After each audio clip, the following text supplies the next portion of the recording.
शुरुआत करते हैं। बांग्लादेश की जनता ने पूर्व प्रधानमंत्री खालिदा जिया के बेटे पर अपना भरोसा जताया है।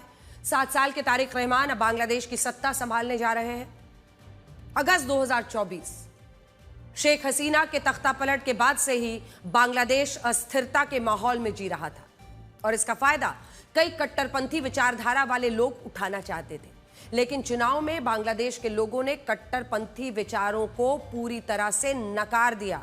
बांग्लादेश नेशनलिस्ट पार्टी को भरपूर समर्थन दिया। कल बांग्लादेश में चुनाव आयोजित किए गए और कल शाम 4 बजे वोटिंग खत्म होने के बाद से ही उनकी गिनती शुरू हो गई थी वोटों की। जो परिणाम आए हैं उनके मुताबिक बांग्लादेश की 299 सीटों पर ऐतिहासिक जीत, 212 सीटों पर तारिक रहमान यानी खालिदा जिया की पार्टी बीएनपी को 212 सीटें हासिल हुई, यानी करीब 71% सीटें। बांग्लादेश में सरकार बनाने का बहुमत 151 सीट है और यह आंकड़ा बीएनपी ने पार कर लिया। जबकि बीएनपी को टक्कर देने के लिए मैदान में उतरी जमाते इस्लामी गठबंधन को 77 सीटें हासिल हुई। 11 दलों के साथ जमाते इस्लामी का गठबंधन था और घोर जो कट्टरपंथी विचारधारा है उसके प्रतीक जमाते इस्लामी को देखिए 77 सीटें मिली हैं और अन्य दलों को 8 सीटें मिली हैं। यानी बांग्लादेश की जनता ने तारिक रहमान को एक तरफा वोट दिए हैं। पिछले करीब 555 दिनों से बांग्लादेश में राजनीतिक अस्थिरता थी। असर देश की व्यवस्था लोगों पर दिखने लगा था। यही वजह है कि जब चुनाव हुआ तो लोगों के मन में अपने पसंदीदा नेता को लेकर कोई संदेह नहीं था। लोग किसी भी स्थिति में ऐसा परिणाम नहीं चाहते थे जिसके बाद राजनीतिक पार्टियों में सत्ता की जंग शुरू हो जाए, इसीलिए एक तरफा रिजल्ट आया है। तारिक रहमान की यह जीत बांग्लादेश के राजनीतिक इतिहास में दर्ज होने वाली एक बड़ी जीत है। बीएनपी ने करीब 20 साल बाद सत्ता में वापसी की। इससे पहले तारिक रहमान की मां खालिदा जिया के नेतृत्व में बीएनपी ने गठबंधन दलों की मदद से साल 2001 में 2006 तक 1 से लेकर 2006 तक सरकार चलाई थी। इसके बाद से लेकर अगस्त 2024 तक शेख हसीना की आवामी लीग सरकार चला रही थी। यहां आपको यह बताना चाहेंगे कि बीएनपी की सबसे बड़ी प्रतिद्वंदी आवामी लीग को इस चुनाव में हिस्सा ही नहीं लेने दिया गया था। जैसा आप लोग जान रहे होंगे, फिलहाल शेख हसीना भारत में रह रही हैं। अब देखिए, बीएनपी की इस जीत के बाद यह तय है कि तारिक रहमान बांग्लादेश के नए प्रधानमंत्री बनेंगे और आप अंदाजा नहीं लगा सकते कि यह पल तारिक रहमान के लिए कितना बड़ा पल है। साल 2008 से ही तारिक रहमान बांग्लादेश से बाहर एक तरह का निर्वासन झेल रहे थे। साल 2008 में आवामी लीग की सरकार बनने के बाद बांग्लादेश की सत्ता शेख हसीना के पास चली गई थी। शेख हसीना के सत्ता में आते ही भ्रष्टाचार के एक मामले में खालिदा जिया को जेल भेज दिया गया। तारिक रहमान उनसे पहले से ही जेल में थे। साल 2007 में ही भ्रष्टाचार के एक मामले में सेना समर्थित कार्यवाहक सरकार ने उन्हें जेल भेज दिया था। करीब 18 महीने तक जेल में रहे। 2008 के बाद राजनीतिक हालात ऐसे बन गए थे कि तारिक रहमान का देश में रहना मुश्किल हो गया। इसीलिए 11 सितंबर 2008 को उन्होंने देश छोड़ दिया और जाकर लंदन में शरण ले ली। 17 साल बाद तारिक रहमान वतन वापसी कर रहे हैं और इसकी वजह खालिदा जिया थी। दरअसल खालिदा जिया की तबीयत ठीक नहीं थी और बांग्लादेश में चुनाव की घोषणा हो चुकी थी। आपने तस्वीरें देखी होगी उनकी, वो अस्पताल में ही आखिरी दिनों में अपनी भर्ती थी। बीएनपी को संभालने और अपनी मां से मिलने के लिए तारिक रहमान वापस लौटे थे। पिछले साल 30 दिसंबर को खालिदा जिया का निधन हो गया था और तभी तय हुआ कि बीएनपी तारिक रहमान के चेहरे पर चुनाव में उतरेगी। सोचिए, एक व्यक्ति 17 साल तक अपने देश से दूर रहने के बाद वतन लौटा हो और देश की जनता ने आते ही उसे सत्ता की सर्वोच्च कुर्सी सौंप दी। आप अंदाजा लगाइए कि उसके लिए ये जीत कितनी बड़ी, कितनी अहम है। तारिक रहमान ने बांग्लादेश की 2 सीट ढाका 17 और बोगुरा 6 से चुनाव लड़ा था और दोनों ही सीटों पर उन्होंने जीत दर्ज की। यह अलग बात है कि उन्हें एक सीट छोड़नी पड़ेगी और वहां उपचुनाव करवाए जाएंगे, लेकिन दोनों सीटों पर जीतना तारिक रहमान की लोकप्रियता को दिखाता है और कई मायनों में खालिदा जिया पर भी मुहर है, क्योंकि उनकी मृत्यु, उनके निधन के बाद जब बेटा सामने चुनावी मैदान में उतरा तो लोगों ने उसकी झोली भर दी।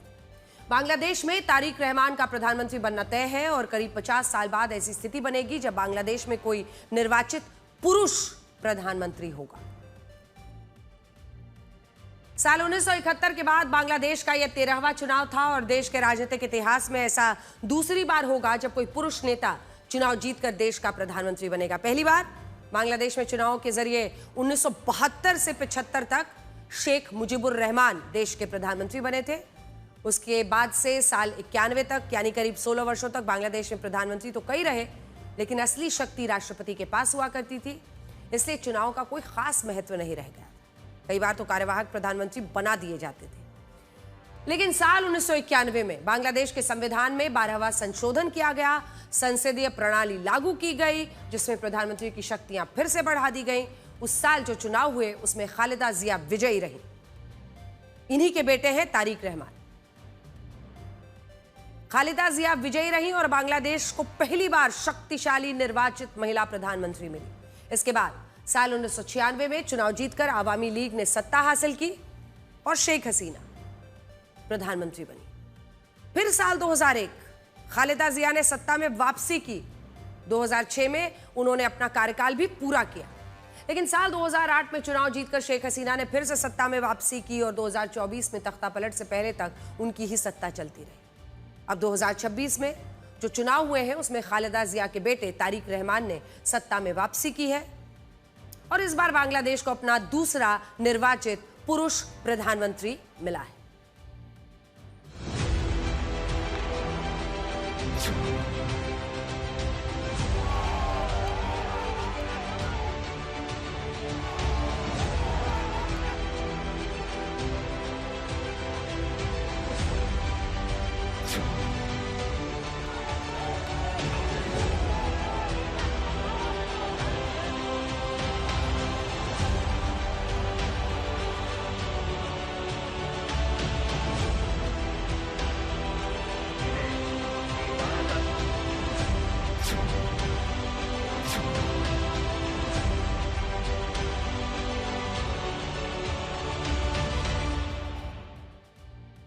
अब तारिक रहमान का प्रधानमंत्री बनना तय है। अगर ऐसा हुआ तो एक सवाल यह है कि मोहम्मद यूनुस का क्या होगा।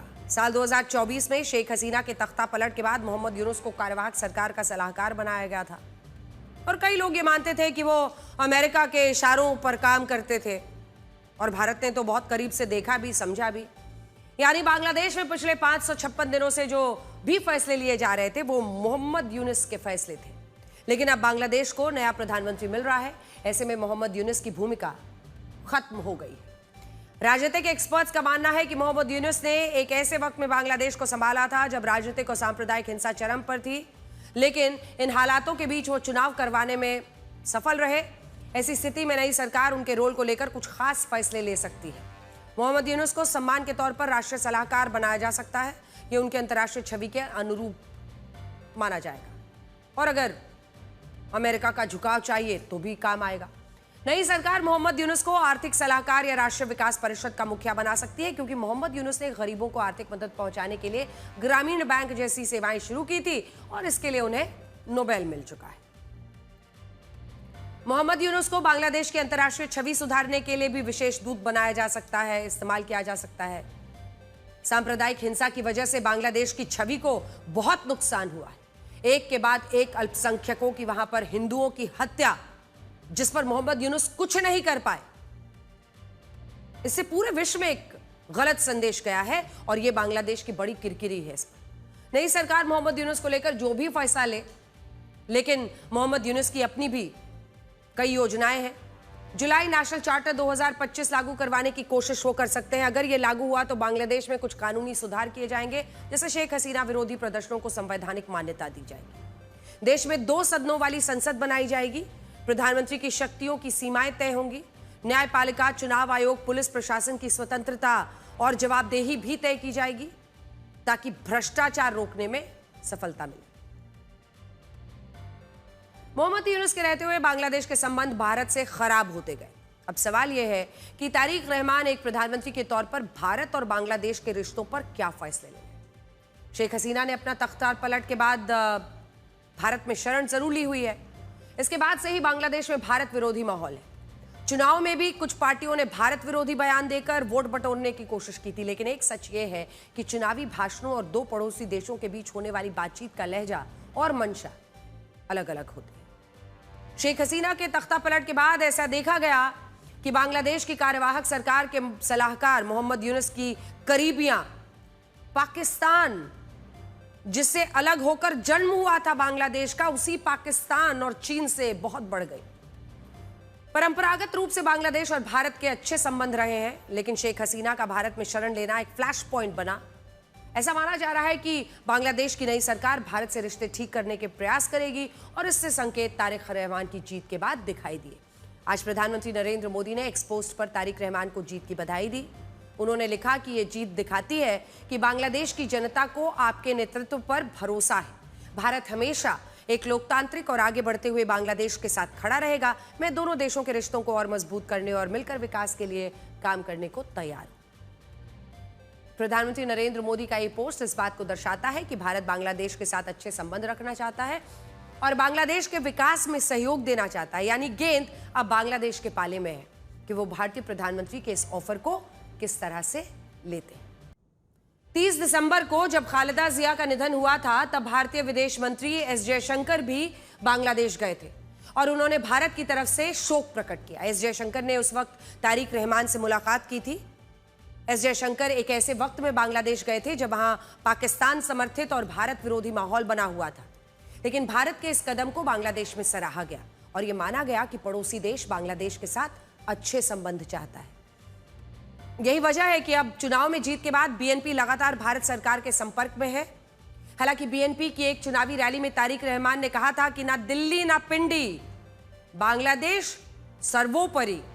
यानी वो ऐसी सरकार बनाने की बात कह रहे थे जिन पर भारत और पाकिस्तान का कोई प्रभाव नहीं होगा। लेकिन जैसा कि हमने आपको बताया, चुनावी भाषणों, विदेश नीति में बहुत अंतर होता है। इसीलिए माना जा रहा है कि बांग्लादेश भारत के साथ अपने संबंधों को मजबूत बनाने के प्रयास करेगा। हालांकि इसमें कुछ चुनौतियां भी हैं, जैसे संबंधों को सुधारने में सबसे बड़ी चुनौती तो शेख हसीना है। भारत ने उन्हें शरण दी हुई है। बांग्लादेश की एक कोर्ट ने शेख हसीना को फांसी देने का ऑर्डर पास किया है। संबंध सुधारने की एक शर्त शेख हसीना को वापस भेजना हो सकता है। इसके अलावा साझा नदियों के जल का हिस्सा बांग्लादेश को देने पर दोनों देश उलझ सकते हैं। भारत और बांग्लादेश करीब 54 नदियां साझा करते हैं। 54 नदियां। इनके पानी के इस्तेमाल और पानी के मात्रा को लेकर विवाद रहता है। भारत में बांग्लादेश के घुसपैठ को लेकर जो माहौल बना हुआ है, और वो भी दोनों देशों के बीच संबंध सुधारने के लिए अड़चन बन सकता है। हालांकि एक्सपर्ट्स का कहना है कि लंबे समय तक सफल प्रधानमंत्री बनने के लिए तारिक रहमान को भारत जैसे मजबूत पड़ोसी देश की जरूरत पड़ेगी।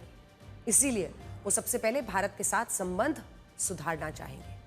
बांग्लादेश के लिए भारत के साथ संबंध सुधारना जरूरी भी है और मजबूरी भी है। बांग्लादेश की करीब 94% 94% सीमा भारत से लगती है।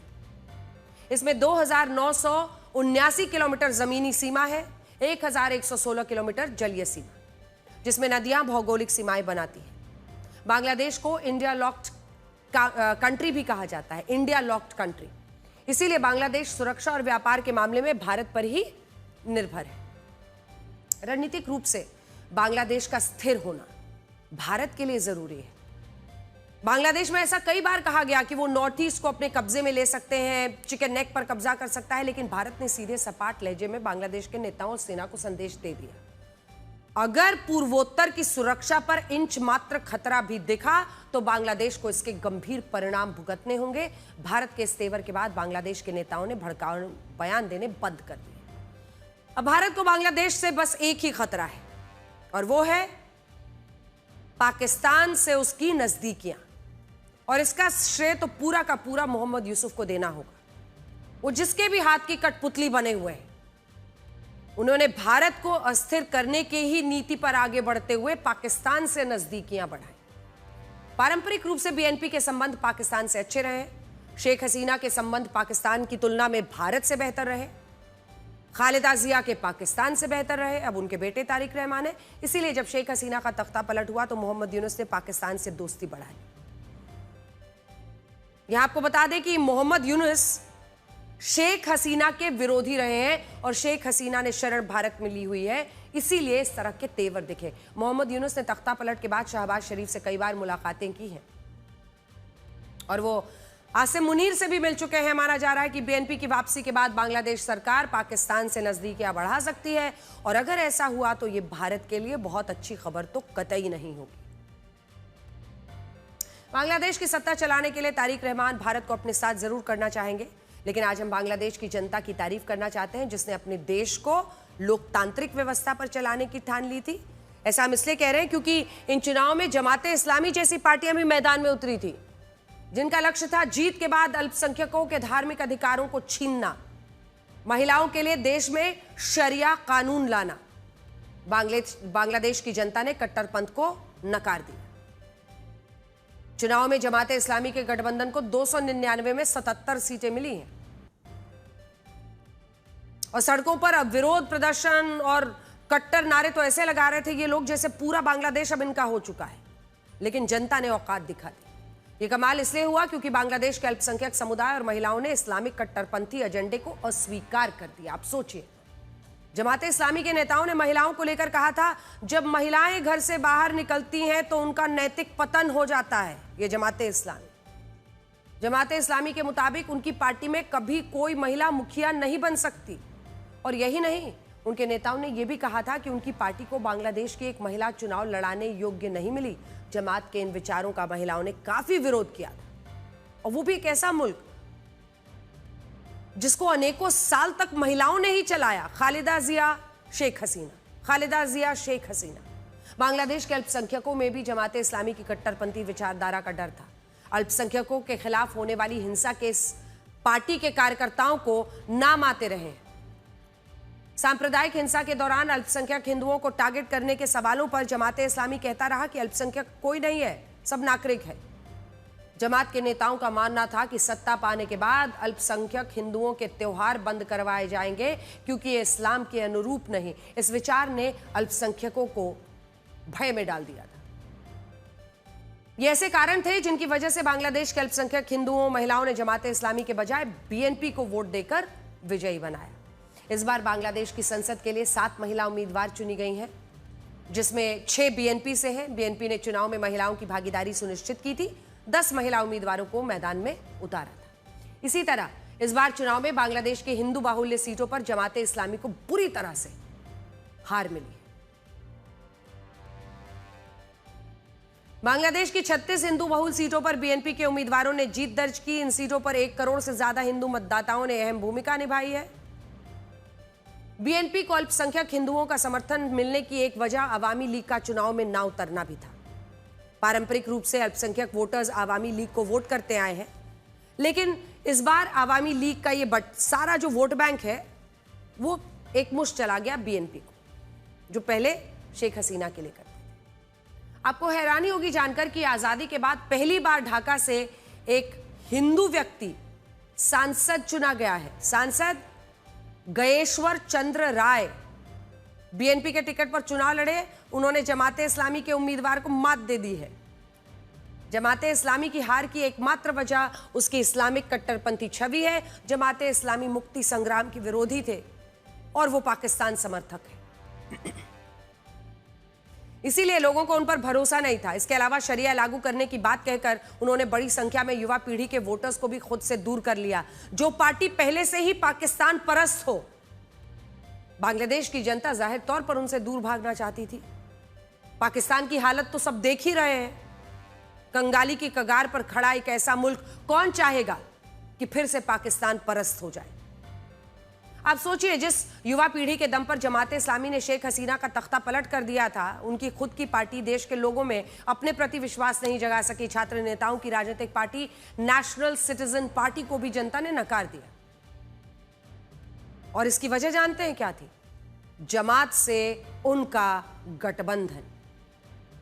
यानी जनता को युवा पीढ़ी का आंदोलन तो ठीक लगा, लेकिन कट्टरपंथी विचारों का समर्थन कतई नहीं जमा।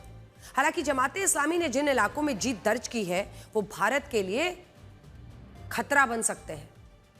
हम आपको मैप पर दिखाना चाहते हैं। जमाते इस्लामी ने बांग्लादेश की सतखीरा, जशोर, चुआडंगा, मेहरपुर, राजशाही और सिलहट में जीत दर्ज की है, और ये इलाके भारत के पश्चिम बंगाल की सीमा से लगते हैं। ये जहां जहां पर आप देख रहे हैं पीला रंग, जहां पर जमात की जीत हुई है, ये ज्यादातर ऐसे इलाके हैं जो पश्चिम बंगाल की यानी भारत की सीमा से लगते हैं। यहां पर जमाते इस्लामी की जीत हुई है।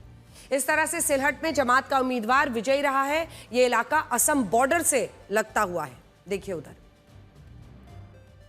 जमात ने शेरपुर में जीत दर्ज की है। यह इलाका मेघालय सीमा पर है।